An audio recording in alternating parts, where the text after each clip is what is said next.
اعوذ باللہ من الشیطان الرجیم بسم اللہ الرحمن الرحیم یسألونک عن الانفال قل الانفال للہ والرسول فاتقوا اللہ واصلحوا ذات بینکم وأطیعوا اللہ ورسولہ ان کنتم مؤمنین۔ صدق اللہ العظیم۔ الحمدللہ کہ قرآن مجید میں 14-15 کے قریب سجدے ہیں، سجدہ تلاوت، اور آج ہم نے پہلا جو ہے وہ ماشاءاللہ کور کر لیا۔ یہ اللہ تعالیٰ کی خاص دین ہے کہ اللہ تعالیٰ نے ہمیں پسند کیا اور ہم یہاں تک پہنچے۔ اب آگے سورۃ انفال اور سورۃ توبہ 2 صورتیں آ رہی ہیں۔ پیچھے ہم سورۃ انعام اور اعراف پڑھ چکے ہیں۔ انعام اور اعراف بڑی مکی صورتیں تھیں، ان سے بڑی مکی صورتیں اور نہیں ہیں۔ یہ طویل ترین مکی صورتوں میں بنی اسماعیل جو تھے، اہل عرب مشرکین مکہ، ان پر اتمام حجت ہو گیا، ان پر بات پوری ہو گئی، حق پوری طرح ان کے اوپر واضح کر دیا۔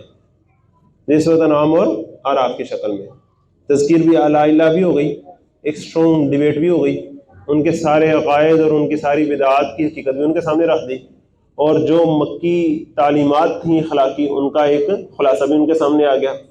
پھر سورۃ اعراف میں پوری تاریخ انسانی بھی ان کے سامنے آ گئی، پچھلی امت کے سارے واقعات بھی آ گئے، آپ صلی اللہ علیہ وسلم کا مقام و مرتبہ اور آپ کے اوپر ایمان لانے کے تقاضے بھی آ گئے، انسانیت کے حوالے سے بڑی اہم چیزیں بھی آ گئیں۔ اب اس سب کے بعد ان کے اوپر ہو گیا اتمام حجت۔ یہ تھا مکی دور۔ اب ان میں سے جو لوگ بات ماننے والے تھے انہوں نے آپ صلی اللہ علیہ وسلم کے جھنڈے تلے آ گئے، اور جو بات ماننے والے نہیں تھے، کفار تھے، کفر پر ڈٹے رہے تھے، وہ دوسری طرف رہے۔ تو اب ان پر جو سزا آئی ہے اللہ تعالیٰ کی طرف سے، اب اس کا ذکر آ رہا ہے سورۃ انفال اور سورۃ توبہ میں۔ پچھلی قوموں کے ساتھ کیا ہوتا تھا کہ جب رسول اپنی بات رکھتے تھے اور کفار اپنی ہٹ درمی پر قائم رہتے تھے، تو اللہ تعالیٰ پھر آسمان کی طرف سے عذاب بھیج کر انہیں ختم کر دیتا تھا۔ لیکن آپ نے سورۃ اعراف کے اندر ایک کیفیت دیکھی ہوگی کہ اللہ تعالیٰ نے نوح علیہ السلام کی قوم، ہود علیہ السلام کی قوم، صالح علیہ السلام کی قوم، ان کے بعد پھر لوط علیہ السلام اور شعیب علیہ السلام کی قوم، ان سب پر آسمان سے عذاب بھیج کے ان کو ختم کیا۔ ایسے ہی ہے نا؟ قوم فرعون جو تھی، فرعون اور آل فرعون، اس پر بھی اللہ تعالیٰ نے آسمان سے عذاب بھیجا، ایک لحاظ سے اپنی طرف سے عذاب بھیجا، ایک لحاظ سے معجزاتی طور پر ان کو عذاب سے دوچار کیا، اور موسیٰ علیہ السلام اور ان کے ماننے والوں کو بچا لیا۔ لیکن جب امت وجود میں آ گئی پہلی دفعہ، تو وہ پھر ہم سورۃ مائدہ میں دیکھ رہے ہیں کہ جب امت وجود میں آ جاتی ہے، انہیں کتاب و شریعت سے نواز دیا جاتا ہے، پھر اگر وہ کہیں نا کہ آپ جائیں، آپ کا رب جائیں، جا کے لڑ لیں، خود ہی سارا کچھ ہو جائے، ہم ادھر بیٹھے ہیں۔ اندازہ کریں ٹیکنیکلی انہوں نے کیا کہا تھا، بڑا دوسرے الفاظ میں، کہ موسیٰ علیہ السلام آپ نے جب فرعون اور آل فرعون سے ہم نکلے تھے، آزادی حاصل کی تھی، تب تو آپ نے میں نہیں کہا تھا کہ ان کے ساتھ لڑو، اب آپ ہمیں کہہ رہے ہیں جا کے لڑو۔ تب اللہ تعالیٰ کی طرف سے آپ نے اپنا عصا مارا تھا، سمندر پھٹ گیا تھا، اور پھر وہ سمندر میں غرق ہو گئے تھے، ہم آرام سے پار ہو گئے تھے۔ اسی طرح کا کوئی چکر اس دفعہ چلائیں، آپ جائیں، آپ کا رب جائیں، جا کے لڑ لیں، خالی ہو جائے گا جب شہر، تو ہم آ جائیں گے۔ ایک لحاظ سے انہوں نے ریکویسٹ بڑی جنون سی، انورٹڈ کوماز میں اگر میں کہوں، رکھی تھی۔ لیکن اب امت وجود میں آ گئی، کتاب و شریعت سے نواز دیا گیا، اب مطالبات ہیں کچھ اللہ تعالیٰ کے، وہ مطالبات اگر کوئی امت پوری نہیں کرے گی تو پھر پہلے اس کو 40 سال بھٹکنا پڑے گا، دوسروں کو تو اللہ تعالیٰ مہلت دے دے گا، ان کو مہلت دے دینا، اگلوں کو غور کریں، ان کو مہلت مل جائے گی۔ پہلے امت کے ساتھ دو ہاتھ کیے جائیں گے، امت کا جو ہے نا وہ صاف کیا جائے گا کام۔ تو اللہ تعالیٰ اس بات کو ہمیں سمجھنے کی توفیق عطا فرمائے کہ جب آزادی مل جائے، جب آبادی مل جائے، کتاب و شریعت مل جائے، پھر کچھ تقاضے ہوتے ہیں، میرے ہاتھ پہ ہاتھ رکھ کے انتظار کرنا کہ بس اللہ کی طرف سے کچھ ہو جائے گا، ان کے ٹینکوں میں جو ہے نا وہ خود ہی اندر بم پھاٹ دیں گے، ان کے جو ہے وہ پستولوں کے اندر سنیاں پڑ دیں گے، اس طرح کی دعاؤں کرنے سے کچھ نہیں ہوتا، پھر ہمت کرنی پڑتی ہے، آگے آنا پڑتا ہے۔ اللہ تعالیٰ ہمیں ہمت کرنے کی اور کھڑے ہونے کی توفیق عطا فرمائے۔ اب یہاں معاملہ کیا ہے کہ یہاں بھی کتاب و شریعت سے نوازا جا رہا ہے، اور آپ صلی اللہ علیہ وسلم آخری رسول کی حیثیت سے، آخری نبی کی حیثیت سے موجود ہیں، اور آپ صلی اللہ علیہ وسلم نے 12-13 سال مکی دعوت کے نتیجے میں اہل حق کا ایک گروہ علیحدہ کیا اور اہل باطل کا ایک گروہ چھٹ کر الگ ہو گیا۔ اب جو اہل باطل کو مار پڑی ہے وہ اہل حق کے ذریعے پڑی ہے، اس بات کو سمجھیں۔ اللہ تعالیٰ نے اب انہی اہل حق کے ذریعے ان کو مار ماری ہے، اور وہ جو ان کو مار پڑی ہے وہ مار پڑنا شروع ہوئی ہے غزوہ بدر سے، اور جا ختم ہوئی ہے فتح مکہ پہ۔ تو سورۃ انفال اور سورۃ توبہ، یہ دونوں جو ہیں آپ یوں سمجھیے کہ کفار کو جو مار پڑی ہے اس کا آغاز اور اختتام ہے۔ سورۃ انفال میں غزوہ بدر، اور سورۃ توبہ میں بالخصوص اس کے شروع کے حصے میں فتح مکہ کا ذکر ہے۔ اب ہم سورۃ انفال کی طرف آتے ہیں۔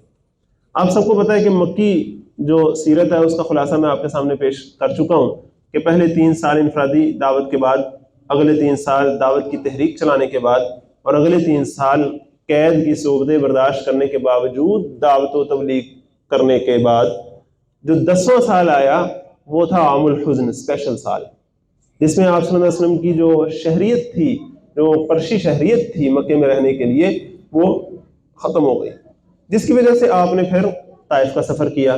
وہاں سے جب آپ واپس آئے ہیں تو جو اگلے 3 سال ہیں وہ بڑے اہم ہیں، سن 11، 12، 13، پہلے 3، پھر 3، پھر 3، پھر 10واں نا، پھر اگلے 3 سال۔ اب یہ جو 11، 12، 13 جو سال ہیں ان میں کیا ہوا؟ سن 1190 میں 6 لوگ مدینے کے مسلمان ہو گئے۔ یہ سیرت میں آپ پڑھیے گا، بڑے تفصیلی اور بڑے انٹرسٹنگ واقعات ہیں کہ کس طرح وہ مسلمان ہوئے۔ اگلے سال جب وہ دوبارہ آئے حج کے موقع پر تو 6 اور ساتھ لے کر آئے، بلکہ انٹرسٹنگلی 7 اور لے کر آئے تھے، پچھلے 6 میں سے 1 فوت ہو گئے تھے، تو ٹوٹل 12 آئے۔ اب وہ 12 جو ہے انہوں نے آ کر اپنے ایمان کی تجدید بھی کی اور آپ صلی اللہ علیہ وسلم سے ایک بیعت کی، ایک وعدہ کیا۔ اب وہ وعدہ جو تھا وہ تھا بیعت عقبہ اولا۔ یہ بڑا خاص وعدہ، اس کو عام طور پہ ہم اگنور کرتے ہیں، بالخصوص وہ لوگ بھی اس کو اگنور کر دیتے ہیں جو بیعت عقبہ ثانیہ کو بڑی اہمیت دیتے ہیں۔ سو لہٰذا بیعت عقبہ اولا کو ذرا دھیان سے اس کو ذرا سمجھیے کہ اس پر ایمان لانے کی بات ہے، شرک نہ کرنے کی نفی ہے، شرک نہ کرنے کا عہد و پیمان ہے، اور اس کے ساتھ ساتھ جو بنیادی اخلاقیات ہے نا کہ چوری نہیں کریں گے، زنا نہیں کریں گے، جھوٹا تہمت اور بہتان نہیں کسی پر باندھیں گے، بنیادی اخلاقیات جس پر کوئی معاشرہ قائم ہوتا ہے، پہلے اس پر وعدہ کیا گیا ہے۔ اس وعدے پر انہوں نے پورا سال عمل کر کے دکھایا ہے، پھر وہ اس قابل ہوئے ہیں کہ اب وہ بڑا والا وعدہ کر سکے۔ اللہ تعالیٰ ہمیں وہ بنیادی اخلاقیات پر تو پہلے عمل کرنے کی توفیق عطا فرمائے نا، ہم اگر ان کو اگنور کر دیں گے تو پھر بڑے وعدوں پر کیسے پورا اتریں گے؟ تو صحابہ نے پہلے وہ بنیادی وعدہ کیا جسے ہم بیعت عقبہ اولا کے نام سے جانتے ہیں، اس میں بنیادی اخلاقی تعلیمات تھیں، اور اللہ کے علاوہ کسی کے سامنے جھکیں گے نہیں، اور صرف اللہ کی عبادت کریں گے، اور ان کے اندر ایک غیرت توحید جو پیدا کر دیتے ہیں، وہ چیزیں اللہ تعالیٰ نے پھر ان کے اندر پیدا فرمائی۔ اب وہ جب 12 لوگ جانے لگے تو انہوں نے آپ صلی اللہ علیہ وسلم سے فرمایا کہ یا رسول اللہ سال بعد ہماری آپ سے ملاقات ہوتی ہے، تو آپ پلیز کوئی قرآن پڑھنے والا، پڑھانے والا ہمیں دے دیں، تاکہ آپ کی غیر موجودگی میں اللہ کی کتاب پڑھانے والا کوئی ہمارے پاس موجود ہو۔ پہلے سب سے تو یہ سمجھے نا کہ وہ جو پچھلے سال 6 آئے تھے، اس سال 12 آ گئے، وہ چپ کر کے چلے جاتے ہیں، سوچتے ہیں ہم اگلے سال 24 آ جائیں گے، پھر آہستہ آہستہ کام چلتا رہے گا، آپ صلی اللہ علیہ وسلم ادھر ہم ادھر ہنسی خوشی رہیں گے۔ وہ یہ سوچتے ہیں نا، انہوں نے ایسا کیوں نہیں سوچا بھلا؟ کیونکہ جب ایمان کسی کے اندر آ جائے نا، جب قرآن مجید پر کوئی شخص یقین کر لے، پھر اس کی پہلی خواہش زندگی کی یہ ہوتی ہے کہ میں فوراً سے اس قرآن مجید کو اپنے دوسرے بھائیوں تک بھی پہنچاؤں، جو مجھے مل گئی نعمت یہ دوسروں تک بھی پہنچے۔ یہ خواہش اگر بیدار نہیں ہوئی دل کے اندر کہ یہ جو میں نے قرآن سنا، یہ جو میں نے قرآن جانا، یہ کاش میرے دوسرے بھائیوں کو بھی پتہ لگے، یہ میرے معاشرے میں بھی پتہ لگے، یہ میرے شہر میں بھی پتہ لگے، یہ میرے ملک میں بھی پتہ لگے، یہ خواہش تھی ان صحابہ 12 صحابہ کے اندر، کیا ان کی خواہش تھی، اندازہ کریں۔ آج آپ میں یہاں بیٹھے ان کی اس خواہش کی بدولت بیٹھے، ان کے صدقے بیٹھے ہم۔ انہوں نے یہ خواہش آپ صلی اللہ علیہ وسلم سے کی تو آپ صلی اللہ علیہ وسلم نے اپنے ایک نوجوان صحابی حضرت مصعب بن عمیر ان کے حوالے کیا۔ حضرت مصعب بن عمیر ایلیٹ کلاس کے نوجوان تھے اور بہت پیسے والے تھے اور برانڈ کے شوقین اور بڑے جسے کہتے ہیں ناز و نام میں پلے ہوئے نوجوان تھے مکے کے۔ ان کے والد فوت ہو گئے تھے جب یہ چھوٹے تھے اور ڈھیروں مال چھوڑ گئے تھے، اور صحیح وافر جسے کہتے ہیں نا پیسہ ان کے پاس تھا۔ ان کا سوٹ جو ہے وہ شام سے سل کے آتا تھا اور اتنی خوشبو لگاتے تھے کہ جہاں سے گزرتے تھے ساروں کو پتہ لگ جاتا تھا کہ مصعب یہاں سے گزر کے گیا ہے۔ آپ آج کی زبان میں کہیں کہ بڑا ہی کوئی برانڈڈ چیزوں کے شوقین اور اس طرح نوجوان ہوتے ہیں نا، کوئی خاص اس طرح کے نوجوان تھے۔ لیکن آپ صلی اللہ علیہ وسلم پر جب ایمان لے کر آئے، سارا کچھ چھوڑ کے ہما وقت آپ صلی اللہ علیہ وسلم کی خدمت میں حاضر ہو گئے، یہاں تک کہ ان کے چچا اور جو رشتہ دار تھے انہوں نے ان سے سارا مال اسباب بھی لے لیا، گھر سے بھی نکال دیا، ان کا لباس بھی لے لیا، اور جو صرف ایک بوریے کے اندر انہوں نے اپنے آپ کو لپیٹ کے آپ صلی اللہ علیہ وسلم کے پاس آ گئے۔ اور کتنے سال آپ صلی اللہ علیہ وسلم سے یہ سیکھتے رہے، اب قرآن نازل ہو رہا ہے اور سیکھتے رہے، اتنا قرآن مجید کو انہوں نے اپنے اندر جذب کر لیا، اللہ کے رنگ میں اس قدر رنگ گئے، اتنا ٹیون ہو گئے قرآن مجید کے ساتھ کہ آپ اندازہ کریں کہ آپ صلی اللہ علیہ وسلم نے ان پر اتنا اعتماد کا اظہار کیا کہ میری غیر موجودگی میں یہ میرا شیر جوان ہے، میرا سکھایا ہوا شاگرد ہے، یہ تم لوگوں کو میری غیر موجودگی میں بھی صحیح گائیڈ کر کے دکھائے گا، اور قرآن مجید کو یہ اتنا جانتا ہے۔ کیا آپ صلی اللہ علیہ وسلم کا ان پر اعتماد تھا؟ اب جب وہاں وہ گئے تو 1 سال کے اندر انہوں نے مدینے میں قرآن مجید کی جو چکی چلائی ہے، جو قرآن مجید کا مقناطیس وہاں پھیرا ہے، آپ ایسے سمجھیں کہ وہاں کے جو انصار کے لوگ تھے ان کو شاید کوئی گھول کے پلا دیا قرآن مجید، یا پتہ نہیں کوئی انجیکٹ کر دیا ان کے اندر کہ وہ شیر بن گئے، اور اگلے سال 72-73 لوگ آ گئے۔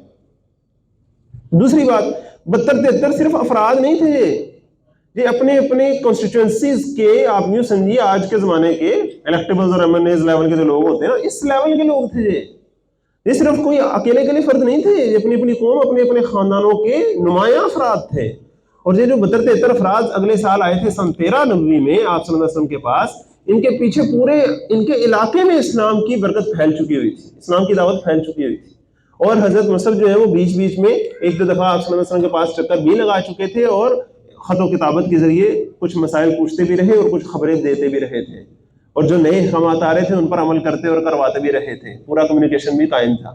اب جب 72-73 افراد آئے اگلے سال، تو اب وہ حج کے موقع پر آئے، اور رات کو آپ صلی اللہ علیہ وسلم سے ملاقات ان کی طے ہوئی کہ عقبہ کی پہاڑی میں رات جب سارے سو جائیں گے تو آپ صلی اللہ علیہ وسلم سے ملاقات ہوگی، جو حج کی راتیں ہوتی ہیں ان میں سے ایک رات میں۔ اب آپ اندازہ کریں، جو وہ لوگ تھے جن میں سے کوئی مہینہ پہلے مسلمان ہوا تھا، کوئی 2 مہینہ پہلے، کوئی 6 مہینہ پہلے، کوئی 8 مہینہ پہلے، یہ آپ صلی اللہ علیہ وسلم کی باتیں سنتے ہوتے تھے کہ اچھا آپ صلی اللہ علیہ وسلم ایسے ہیں ایسے ہیں ایسے ہیں۔ قرآن مجید انہیں کتاب کی مطلب لکھا ہوا ملا تھا نا، ایک قرآن مجید پڑھانے والا ان کے پاس ہے، لکھا ہوا ملا ہے، قرآن مجید سننے ہیں۔ اچھا آپ صلی اللہ علیہ وسلم کی ملاقات نہیں ہوئی ابھی تک، ہیں ایمان والے، تو آپ کو اندازہ ہو سکتا ہے کہ کوئی ایسا ایمان والا جس کی آپ صلی اللہ علیہ وسلم سے کبھی ملاقات نہ ہوئی ہو، تو اس کو آپ صلی اللہ علیہ وسلم سے ملنے کا کتنا شوق ہوتا ہے، اندازہ ہے اس کا کہ نہیں ہے؟ ایسا شوق تھا انہیں۔ اب اندازہ کریں وہ رات کیسی گزری ہوگی ان کی، ویٹ کر رہے ہیں کہ بھی آپ صلی اللہ علیہ وسلم آئیں گے، بھی آئیں گے، بھی ہم سے ملیں گے، ایک دوسرے سے پوچھ رہے ہیں ہاں بھائی آ گئے ہیں، آ رہے ہیں نا، کوئی مسئلہ تو نہیں ہوا؟ تو کرتے کرتے جب آپ صلی اللہ علیہ وسلم پہنچے ہیں اپنے چچا عباس کے ساتھ، تو یہ سارے جو وہاں موجود تھے، بڑی خوبصورت اور تفصیلی روایات ہیں، آپ سیرت کے اندر پڑھیے گا اور پڑھتے ہی چلے جائیے گا۔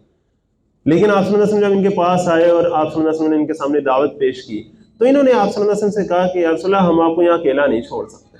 یہاں پھر ایک سوال کھڑا ہو گیا، انہوں نے ایسا کیوں کہا؟ انہوں نے کہا یا رسول اللہ جی ایسے کہتے کہ آپ نے ایک بندہ بھیجا تھا، اس دفعہ ذرا آپ 5-6 اور بندے بھیج دیں، ہم وہاں ذرا آرام سے دعوت و تبلیغ کریں گے، آپ ادھر بیٹھے رہیں۔ نہیں، جب ایمان پیدا ہو جاتا ہے نبی کے اوپر، پھر نبی کے مشن میں ساتھ دینے کی ایک لگن پیدا ہوتی ہے لوگوں کے اندر، ایک ضمیر اور ایک خواہش پیدا ہو جاتی ہے اللہ کی خاطر جینے مرنے کی، اللہ کے رسول کی خاطر جینے مرنے کی، وہ ان کے اندر پیدا ہو گئی تھی۔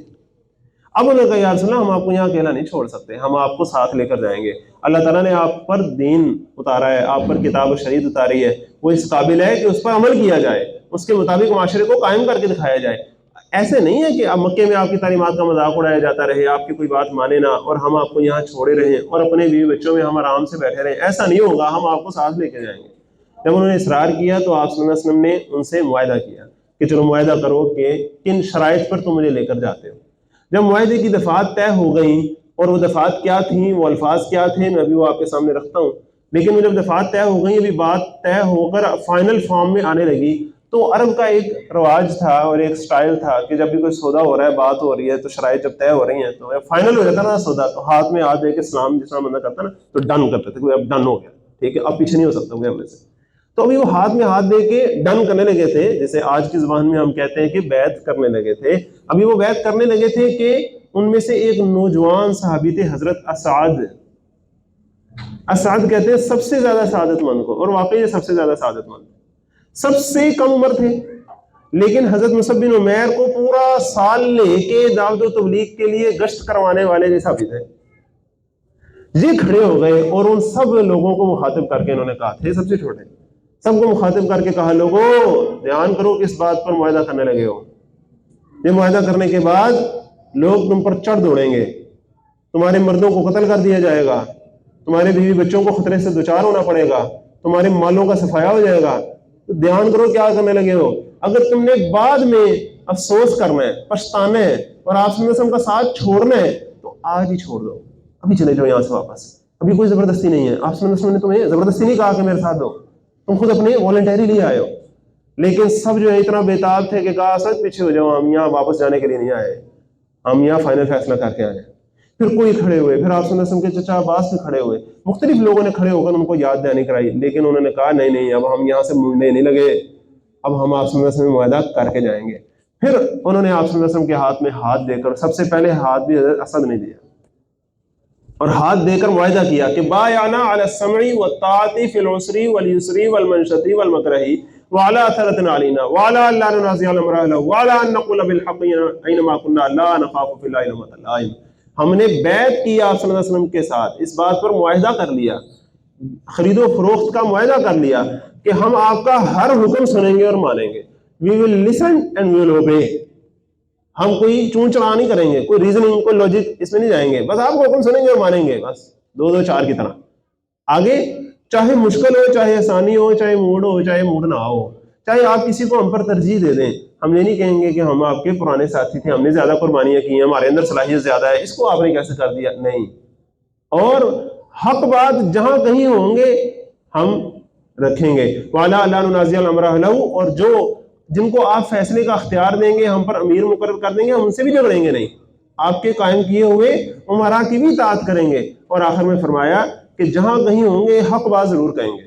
ایسا نہیں ہے کہ ہم کسی نظم میں کسی جگہ موجود ہوں گے، اگر کوئی غلط بات دیکھیں گے تو پھر اس پر شاید کوئی ہم آنکھیں اور کان بند رکھیں گے، نہیں، ایسی بات نہیں ہے۔ ہم سوچتے رہیں گے، غور کرتے رہیں گے، دیکھتے رہیں گے، سنتے رہیں گے، اور جو بھی بات ہوگی ہم کہیں گے۔ آپ تک بھی شکایت پہنچانی ہوگی، آ کر پہنچائیں گے، پورا ایک نظام ہوتا ہے جس طرح شکایت کا۔ اور ہم کسی ملامت کرنے والے کی ملامت سے نہیں ڈریں گے کہ لوگ کہیں گے یہ کیسی بات کر دی انہوں نے، یا دیکھو اس کو پھر اعتراض ہو گیا، نہیں نہیں، جو بات ہوگی وہ ہم کھل کے کریں گے، صرف اللہ کو آدھے نادے جان کے۔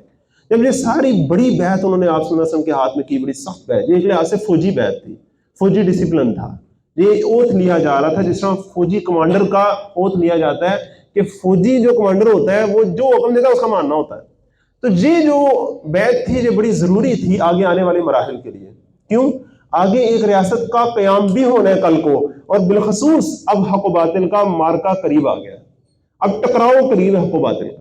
تو دیکھیں جماعتیں مختلف طریقے کی ہو سکتی ہیں، لیکن کوئی ایسی جماعت جس میں حق و باطل کے مارکا پیش نظر ہو، اور بالخصوص جب حق و باطل کا مارکا سر پر آ پہنچے، تب تو لازمی ہے کہ اس کے علاوہ کوئی اور رستہ نہیں ہے کہ یہی طریقہ جو آپ صلی اللہ علیہ وسلم نے اپنی سنت میں آپ کے میرے لیے چھوڑا ہے یہ اختیار کیا جائے۔ اس سے پہلے تو چلے اپنی اپنی اوپینین ہو سکتی ہے، کوئی یہ کہہ سکتا ہے کہ نہیں ہم تھوڑا ہلکا اپنا نظم رکھنا چاہتے ہیں، کوئی کہتا ہے نہیں ہم برکت اور پریکٹس کے لیے اسی کو رکھنا چاہتے ہیں، وہ اپنی اپنی اوپینین ہوگی۔ لیکن بالخصوص جب یہ موقع قریب آ جائے پھر تو کوئی اور رستہ نہیں بچتا۔ جب انہوں نے بیعت کر لی تو آگے سے آپ صلی اللہ علیہ وسلم سے پوچھا یا رسول اللہ اس کے بدلے ہمیں کیا ملے گا؟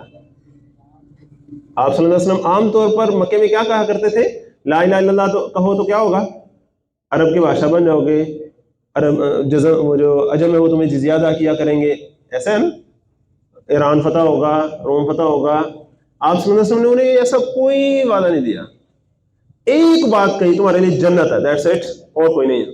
آج وعدہ تم کر رہے ہو جنت کے لیے کر رہے ہو، کوئی اور تم سے وعدہ نہیں ہے، صرف ایک وعدہ ہے کہ جنت تمہیں ملے گی۔ انہوں نے کہا یا رسول اللہ ہمیں اور کچھ بھی نہیں چاہیے، اپنا ہاتھ آگے بڑھائیں، ہم وعدہ کرنے کے لیے تیار ہیں۔ اور انہوں نے آپ صلی اللہ علیہ وسلم کے ساتھ وعدہ کیا، اور وعدہ کرنے کے بعد ابھی بات چیت چل رہی تھی تو ایک صحابی نے کہا یا رسول اللہ آپ ہمیں بھی حکم دیں، ہم ابھی نہ ٹوٹ پڑے اہل مکہ پر۔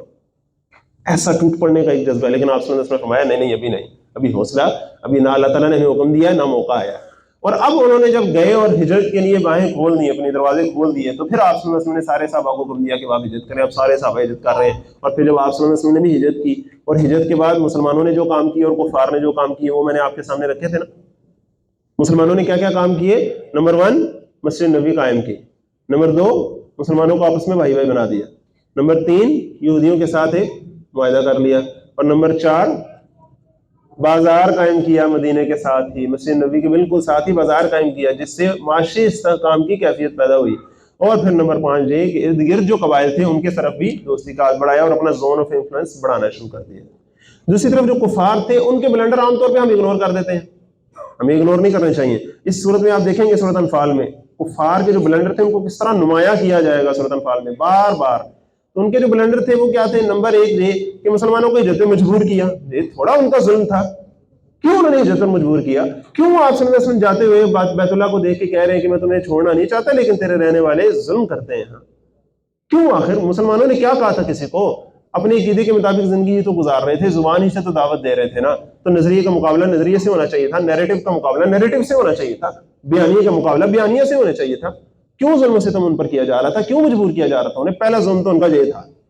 دوسرا جب ہجرت پر مجبور کیا اور صحابہ پرامن طریقے سے جا رہے تھے, کیا کسی کے مال لوٹ کے لے کے جا رہے تھے, کیا چوری ڈاکے کر کے جا رہے تھے صحابہ, پرامن طریقے سے جا رہے تھے, اپنے سب مال اسباب پیچھے چھوڑ کے جا رہے تھے, پھر بھی صحابہ کو روکا گیا ہجرت کرنے سے.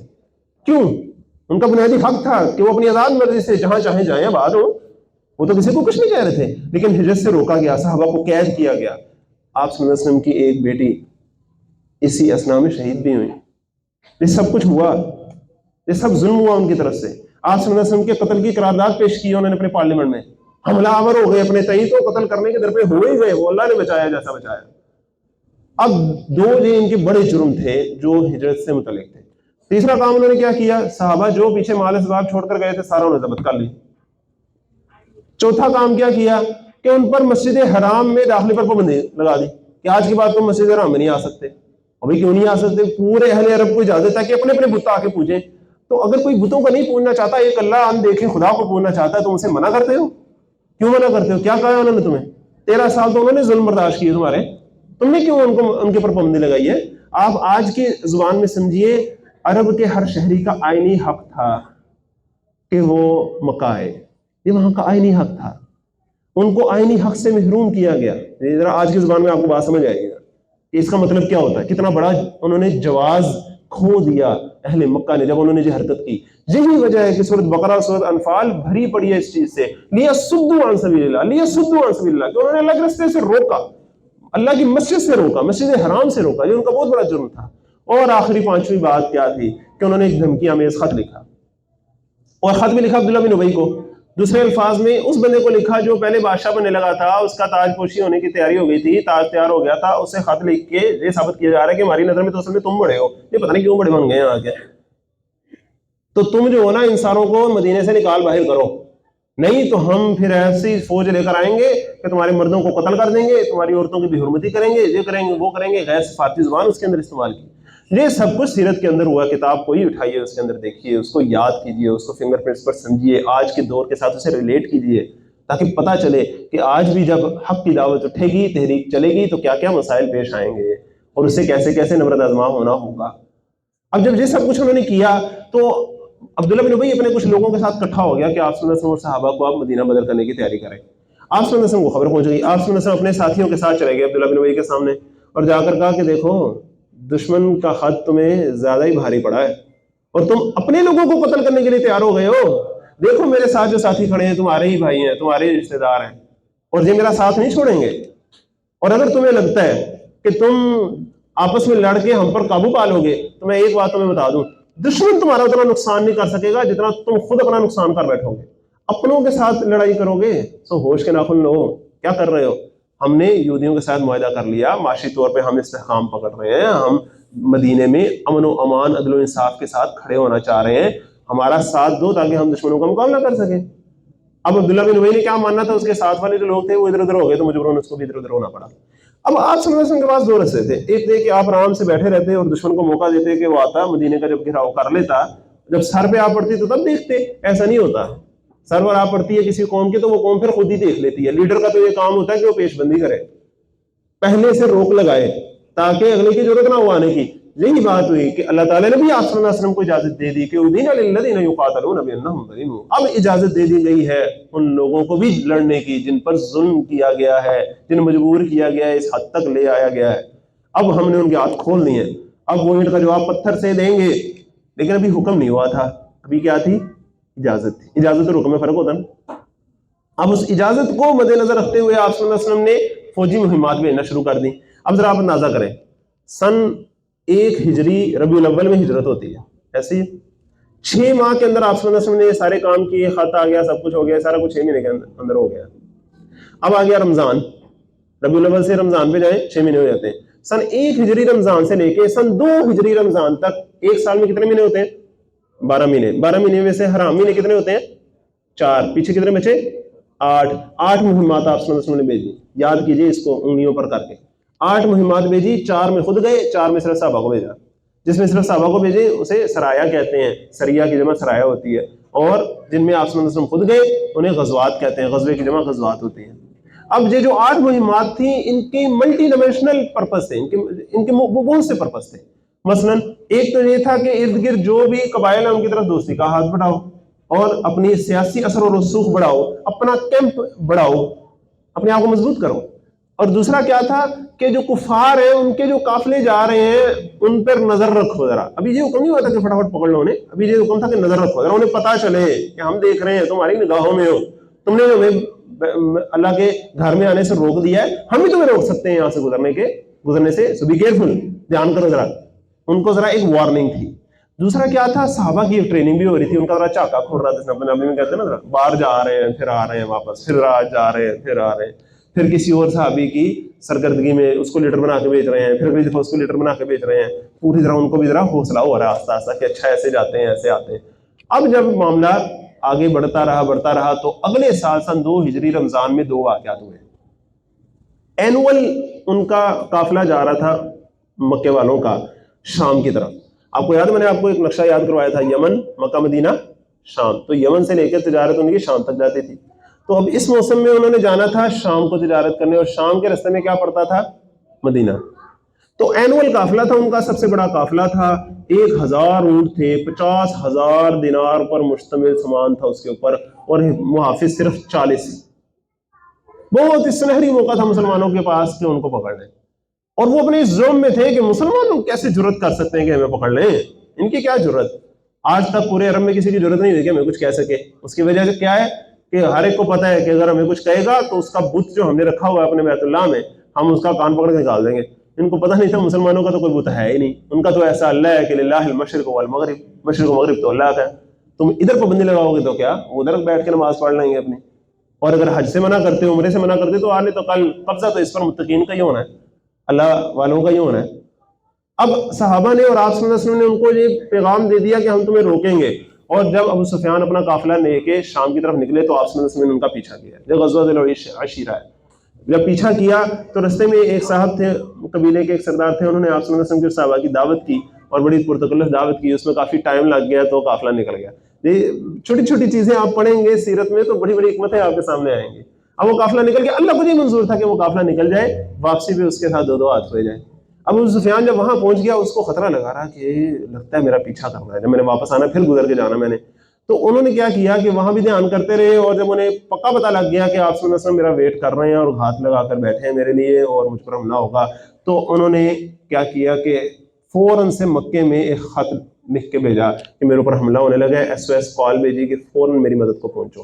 اب مکے میں ایک شمال سے ایک شخص دوڑتا ہوا آ رہا ہے خط لے کے۔ دوسری طرف کیا ہوا، مکے کے جنوب میں یمن کا علاقہ، یمن کے علاقے سے ایک قافلہ چھوٹا سا آ رہا تھا کفار کا، آپ صلی اللہ علیہ وسلم نے ایک سریہ اس طرف بھی بھیجا ہوا تھا، چند صحابہ کا ایک دستہ اس طرف بھی بھیجا ہوا تھا، اور کفار اس طرف سے بالکل ایکسپیکٹ نہیں کر رہے تھے کہ اس طرف سے بھی کچھ ہوگا، مدینہ تو اس طرف ہے، لیکن اس طرف کیا ہوا، وہ سریہ نخلا ہوا جس کا ہم سورۃ بقرہ میں پڑھ کے آئے ہیں، جو حرام مہینے کے آخری تاریخوں پہ فیصلہ ہوا اور پھر صحابہ نے حملہ کر دیا، ایک بندہ مارا گیا قریش کا، دوسرے کو قیدی کر کے لے گئے، مال بھی سارا لے گئے۔ اب وہاں سے جو ایک بندہ بچا سریہ نخلا سے، وہ بھی دوڑتا ہوا آیا کہ وہ سارا بندہ مارا گیا، سر پھڑ کے لے گئے بندہ، سارا مال لے گئے۔ اب ایک بندہ جنوب سے ایک بندہ شمال سے، اب قریش جو ہے تنگ آمد بجنگ آمد، اب انہوں نے محسوس کیا کہ اب یہ کام اب آج کرنا ہی پڑے گا۔ کیوں والا؟ قریش میں بھی 2 طرح کے لوگ تھے، کچھ وہ تھے جو کہتے تھے کہ یار کوئی بات نہیں، بندے تو اپنے ہی ہیں نا تمہارے، چلے گئے ادھر دعوت و تبلیغ کریں گے، جس طرح کی باتیں وہ پیش کریں گے تو ساروں کو ہضم تو نہیں نہ ہوں گی، ادھر لوگوں کے ساتھ لڑائی ہوگی تو صحیح ہے، اگر وہ فتح یاب ہو گئے تو تمہارے ہی بندے ہیں نا، فتح مل گئی تو سمجھو کرشیوں کو ہی فتح ہوئی نا، تمہاری فتح ہوئی، اور اگر ان کو شکست ہوئی، لوگوں نے ان کو دبا لیا تو اچھا ہے، تمہیں تلوار نہیں اٹھانی پڑی اور وہ خود ہی شکست سے 2 ہو گئے۔ یہ سمجھاتے تھے کہ اب ان سے نہ لڑو، ہجرت کر کے چلیں گے یا چھوڑو ان کو۔ لیکن ابو جہل کی طرح کے کچھ لوگ تھے، وہ کہتے تھے نہیں، تمہیں اندازہ نہیں ہے، ان کی دعوت اتنی خالص ہے، اتنی شیریں ہے، اتنی دیر پا اور مستحکم بنیادوں والی ان کی دعوت ہے کہ انہوں نے وہاں طاقت پکڑ لینی ہے، اور پھر یا انہوں نے رہنا ہے یا ہم نے رہنا ہے۔ جو سیانے باطل پرست ہوتے ہیں نا، اس بات کو ذرا سمجھیں، جو سیانے باطل پرست ہوتے ہیں نا، ہوتے مجرم ہیں، ہوتے ظالم ہیں، لیکن ہوتے سیانے ہیں، ان کو پتہ چل جاتا ہے کہ یہ دعوت جو ہے نا یہ آنے تو کل قد پکڑ لے گی اور ہماری پھر خیر نہیں ہے، اس کو ٹائملی پکڑو۔ اب ابو جہل اس طرح کا بندہ تھا۔ اب یہ پورے جو وہاں ایک کلیش چلتا رہتا تھا ان کا آپس میں، جیسے ہی دونوں طرف سے خبر آئی تو ابو جہل کی طرح کے لوگوں کا پلڑا بھاری ہو گیا، اور انہوں نے کہا تیاری کرو۔ اب انہوں نے 1300 لوگوں نے تیاری پکڑی اور لشکر لے کے نکلے مدینے کو۔ اب رستے میں خبر آئی کہ ابو سفیان نے ایک اور چال چلی تھی، وہ کیا کہ ایک تو خبر بھی دی تھی نا مکے میں کہ فوراً سے میری مدد کو آؤ، دوسرا انہوں نے کیا کیا تھا کہ راستہ بدل لیا تھا، سیدھا مدینے کی طرف آنے کے تھوڑا سا مغرب کی طرف ہو کر نا، تو مغرب کی طرف ساحل سمندر کے پاس سے ہو کے واپس نیچے مکے اپنے قافلے کو لے کے آ رہے تھے. تو انہیں پتا لگ گیا تھا کہ میں نے اب راستہ اتنا بدل لیا ہے کہ اب میں ان سے بچ جاؤں گا، اب مدینے والے میرے اوپر حملہ نہیں کر سکتے. تو انہوں نے پیغام بھیج دیا کہ اب ہمارا قافلہ سیف ہے، آپ لوگ واپس جا سکتے ہیں. لیکن ابو جہل جو ہے اس کو بڑا غصہ تھا، اور وہ یہ کہتا تھا کہ نہیں، آج اگر قافلہ بچ گیا تو کیا گارنٹی ہے کہ ہر سال بچ جائے گا؟ ہم ہر سال ہزار بندے 1300 بندے لے کے نہیں نکل سکتے. اب ایک دفعہ نکلیں اب ایک دفعہ ہم کام پورا کر کے جائیں گے. اور بالخصوص وہ جو بندہ مارا گیا تھا سریہ نخلا میں جنوب کی طرف یمن کے رستے پر، اس کا تو بدلہ ہم نے لے کے جانا ہے نا، جس سب وجوہات تھی جس کے بنا پہ وہ ڈٹ گیا. لیکن 300 بندے بنو زہرہ کے، جو آپ صلی اللہ علیہ وسلم کی جو والدہ تھی ان کا قبیلہ تھا بنو زہرہ، اس قبیلے کے بھی 300 لوگ آئے ہوئے تھے. تو اخنس بن شریک نام کا ایک بندہ تھا سردار، وہ ان 300 بندوں کو تو لے کے نکل گیا کہ نہیں جی ہم نہیں لڑنے لگے، اور پیچھے رہ گئے 1000. اب 1000 کا لشکر آ رہا ہے، اور ادھر سے قریش کا قافلہ بھی آ رہا ہے، ادھر سے لشکر بھی آ رہا ہے، اور آپ صلی اللہ علیہ وسلم اپنے صحابہ کو لے کے نکلے ہوئے تھے قافلے کے لیے. اب آپ صلی اللہ علیہ وسلم نے مشورہ کیا صحابہ سے، بتاؤ بھائی اللہ تعالیٰ نے تمہیں کہا ہے کہ ایک پر تمہیں فتح دے گا، جس پہ ڈالنا ڈال دو. قریش کے قافلے پہ ڈالنا ہے قافلے پہ ڈال لو، لشکر پہ ڈالنا ہے لشکر پہ ڈال لو. تو بہت سے لوگوں کا مشورہ تھا کہ ہمیں پہلے قافلے پر ہاتھ ڈالنا چاہیے، کیونکہ ہم نکلے بھی قافلے کی نیت سے تھے، ہماری تیاری بھی اتنی نہیں ہے، ہم تو 40 بندوں کے مقابلے کے لیے نکلے تھے، 1000 بندوں کے مقابلے کے لیے تو ہم نہیں نکلے تھے. تو ہم ان پر ذرا حملہ کریں گے، ان سے ذرا اسلحہ وسلح بھی مل جائے گا، تازہ دم ہو جائیں گے، پھر ان سے بھی لڑ لیں گے. لیکن آپ صلی اللہ علیہ وسلم پھر کہہ رہے تھے کہ مجھے مشورہ دو، مجھے مشورہ دو. حضرت عمر کھڑے ہوئے، ابو بکر صدیق کھڑے ہوئے، بڑی بڑی تقریریں کی، پھر حضرت مقداد کھڑے ہوئے، انہوں نے بڑی خوبصورت تقریر کی. کہا یا رسول اللہ، آپ ہمیں اصحاب موسیٰ پر قیاس نہ کیجئے جنہوں نے کہا تھا آپ جائیں آپ پر، آپ جائیں جا کے لڑ لیں، ہم ادھر بیٹھے ہیں. ہم اصحاب محمد ہیں صلی اللہ علیہ وسلم، آپ ہمیں حکم دیں، ہم سیدھا سمندر میں کود جائیں گے آپ کے ساتھ، آپ کا ساتھ نہیں چھوڑیں گے. آپ صلی اللہ علیہ وسلم نے ان کی بڑی تعریف فرمائی، لیکن پھر کہا کہ مجھے مشورہ دو. اب جو حضرت سعد بن معاذ تھے، جو انصار کے کمانڈر تھے، ان کو خیال آیا کہ لگتا ہے کہ آپ صلی اللہ علیہ وسلم کا اشارہ ہماری طرف ہے. اس کی وجہ کیا تھی؟ اب تک جتنی بھی 8 مہمات آپ صلی اللہ علیہ وسلم نے غزوہ بدر سے پہلے نکالی تھی، ان میں اکثر و بیشتر مہاجرین تھے. اب جو لوگ نکلے ان میں انصار زیادہ تھے، 150 پونے 200 کے قریب انصار تھے، کوئی 80-82 کے قریب صرف مہاجرین تھے. تو جو بھی قافلہ یا جو بھی لشکر تھا آپ صلی اللہ علیہ وسلم کا، اس جنگ کا اصل بوجھ جن لوگوں پر آنا تھا وہ تو انصار تھے نا. تو انصار کی رائے معلوم کی بغیر فیصلہ کر لینا یہ حکمت کے خلاف ہوتا ہے. امیر کو اس بات کا پتہ ہونا چاہیے کہ وہ کوئی مشن پر جا رہا ہے، کوئی پروگرام کرنا چاہ رہا ہے، تو جن لوگوں نے بوجھ اٹھانا ہے ان سے مشورہ کرے، وہ اصل سٹیک ہولڈر ہے. تو آپ صلی اللہ علیہ وسلم نے جب انصار کی طرف بار بار کہا کہ مجھے مشورہ دو، تو حضرت سعد بن معاذ کھڑے اور انہوں نے کہا یا رسول اللہ مجھے لگتا ہے آپ میری طرف اشارہ کر رہے ہیں، ہماری طرف اشارہ کر رہے ہیں. تو آپ بیت عقبہ ثانیہ کو بھول جائیں کہ جس میں ہم نے طے کیا تھا کہ باہر سے کوئی آپ پر حملہ آور ہوگا تو ہم آپ کی حفاظت کریں گے. اب تو آپ خود باہر آئے ہوئے ہیں نا، ہم آپ پر ایمان لے آئے ہیں، آپ کی تصدیق کر چکے ہیں، آپ ہمارے مال میں سے جو چاہے لے لیں، جو چاہے چھوڑ دیں، اور ہم میں سے جتنے لوگ آپ کے راستے پہ قربان ہو جائیں گے وہ اپنی خوشی محسوس کریں گے، اور آپ ہمیں ساتھ لے کے سیدھا سمندر کے اندر کودنا چاہیں گے، ہم آپ کے ساتھ کود جائیں گے، آپ کا ساتھ نہیں چھوڑیں گے. تو آپ صلی اللہ علیہ وسلم خوش ہوئے، اور آپ صلی اللہ علیہ وسلم نے فرمایا تیاری کرو، پھر اب ہم لشکر کی طرف جا رہے ہیں، کیونکہ اللہ تعالیٰ نے آج ہم سے وعدہ کیا ہے، روز روز موقع نہیں آتا، آج موقع اچھا ہے، آج ہم نے ان سے ٹکراؤ کرنا ہے. اور پھر 313 کا جو 1000 کے ساتھ ٹکراؤ ہوا ہے، اور کیسے 70 ان کے مارے گئے اور 70 ان کے گرفتار ہوئے ہیں، اور پھر ڈھیروں مال غنیمت مسلمانوں کے ہاتھ آیا ہے. اور پہلی دفعہ چونکہ مال غنیمت ہاتھ آیا تو اب اس کی تقسیم کا بھی کچھ پتہ نہیں تھا، کیونکہ پہلے تو یہ ہوتا تھا کہ جنگ میں جس کے ہاتھ جو آیا اسی کا، لیکن اب تو مسلمان ایک جماعت کے طرح، ایک جسم واحد کی طرح انہوں نے موو کیا. تو کچھ صحابہ جنہوں نے مال پکڑا تھا انہوں نے کہا یہ تو ہم نے پکڑا ہے، کچھ جنہوں نے آپ صلی اللہ علیہ وسلم کی حفاظت کی تھی، دشمن کو دوڑا رہے تھے، انہوں نے کہا ہم دشمن کو دوڑا رہے تھے تبھی تو تم نے جو پکڑا ہے، لہٰذا برابر تقسیم ہونا چاہیے. ابھی ان کے آپس میں ذرا ایک کنفیوژن چل رہی تھی، تو اللہ تعالیٰ نے جو صورت نازل فرمائی اس میں پہلی آیت کیا رکھ دی، یسألونک عن الانفال، اے نبی صلی اللہ علیہ وسلم یہ آپ سے غنیمتوں کے بارے میں پوچھتے ہیں. قل الانفال للہ والرسول، کہیے مال غنیمت تو اللہ اور اس کے رسول کا ہے، سارے چھوڑ کے ادھر آ دو، ٹھیک ہے نا، کسی کا نہیں، نہ تمہارا نہ تمہارا، ادھر آ دو، اللہ اور اس کے رسول کا ہے. فتح اللہ نے دی، رسول صلی اللہ علیہ وسلم کا مشن ہے، اس کی سرگردگی میں تم لڑے، تم لوگوں کا مال غنیمت نہیں، ادھر آ دو. جب زیرو پہ لا کے جیسے دو بچے آپس میں فرض کریں کسی چیز پہ ہو نا میری ہے تو پہلے سب سے تو آپ ان سے پکڑ لیتے ہیں تاکہ انہیں فیلنگ آتی ہے کہ اچھا ہم دونوں کی نہیں ہے، پھر آپ انہیں آدھی کر کے دیں تو انہیں سکون رہتا ہے. تو پہلے تو ان سب سے وہ لے لیا گیا. فاتقوا اللہ واصلحوا ذات بینکم، اللہ کا تقوی اختیار کرو، آپس کے تعلقات کو درست کرو. واطیعوا اللہ ورسولہ، اور اللہ اور اس کے رسول کی اطاعت کرو، ان کنتم مؤمنین، اگر تم مومن ہو. انما المؤمنون الذین اذا ذکر اللہ وجلت قلوبہم، مومن تو در حقیقت وہی لوگ ہیں کہ جب اللہ کا نام لیا جاتا ہے تو ان کے دل کانپ اٹھتے ہیں وَإِذَا تُلِيَتْ عَلَيْهِمْ آيَاتُهُ، اور جب ان کے سامنے اللہ کی آیات پڑھی جاتی ہیں، زَادَتْهُمْ ایمانا، تو ان کا ایمان بڑھ جاتا ہے، وَعَلَىٰ رَبِّهِمْ يَتَوَكَّلُونَ، اور اپنے رب پر بھروسہ رکھتے ہیں۔ یہ مومنوں کی شانیں، اللہ تعالیٰ یہ شانیں ہمارے اندر بھی پیدا فرمائے۔ الَّذِينَ يُقِيمُونَ الصَّلَاةَ، وہ جو نماز قائم کرتے ہیں، وَمِمَّا رَزَقْنَاهُمْ يُنْفِقُونَ، اور اس رزق میں سے جو ہم نے انہیں دیا ہے خرچ کرتے ہیں۔ اولئک هم المؤمنون حقا، یہی لوگ ہیں سچے پکے مومن ہیں۔ لہم درجات عند ربہم، ان کے لیے بڑے درجے ہیں ان کے رب کے ہاں، ومغفرۃ ورزق کریم، اور بخشش اور بہترین رزق ہے۔